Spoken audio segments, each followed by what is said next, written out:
नमस्कार. आज आपण किचनमध्ये प्रत्येकीला उपयोगी पडणाऱ्या 10 किचन टिप्स पाहणार आहोत. त्यातील पहिली टिप आहे, आळूच्या वड्या करताना पाने स्वच्छ पुसून थोडेसे तेल लावावे आणि वरतून पीठ पसरावे. यामुळे वड्या चुरचुरीत होतात व अतिशय स्वादिष्ट होतात. यानंतर टिप नंबर 2 आहे, पुरीसाठी पीठ मळताना त्यात थोडं दूध व बेसन मिसळा, म्हणजे पुऱ्या अगदी खुसखुशीत बनतील. नंतर टिप नंबर 3 आहे, वरणासाठी डाळ शिजवताना त्यात 1 चमचा मेथीची पुरचुंडी करून ठेवावी. यामुळे वरण रुचकर होते आणि पचनासही हलके होते. त्यानंतर चौथी टिप आहे, जर रस काढण्यासाठी घरात ज्युसर नसेल तर फळं तुम्ही किसणीवर किसावीत, छान रस निघतो. यानंतर टिप नंबर 5 आहे, कोणत्याही प्रकारची धिरडी करताना कांदा कापून घालण्याऐवजी किसून घालावा.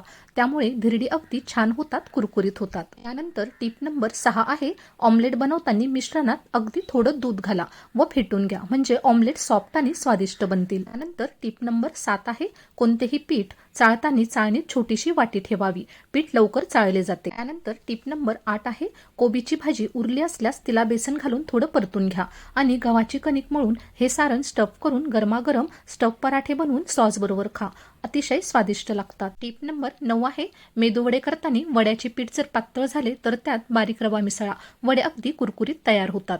तर शेवटची आणि अगदी महत्त्वाची टिप आहे, स्वयंपाकघरात एखाद्या वस्तूने पेट घेतल्यास त्यावर मीठ आणि खाण्याचा सोडा टाकावा, यामुळे आग पटकन विझते. होत्या किचनमध्ये उपयोगी पडणाऱ्या 10 महत्त्वाच्या टिप्स. जर तुम्हाला आजचा व्हिडिओ आवडला असेल तर व्हिडिओला लाईक करा व जास्तीत जास्त लोकांपर्यंत शेअर करा व असेच महत्त्वाच्या रेसिपीज व्हिडिओज पाहण्यासाठी चॅनलला नक्की सबस्क्राईब करा.